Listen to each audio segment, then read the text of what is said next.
In a world where toys are limited and patience is even more limited, one toddler dares to challenge the cat. Round 1, cat slap. Baby is stunned, but not defeated. Round 2, distraction technique.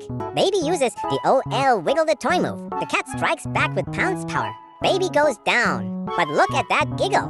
He loves the chaos.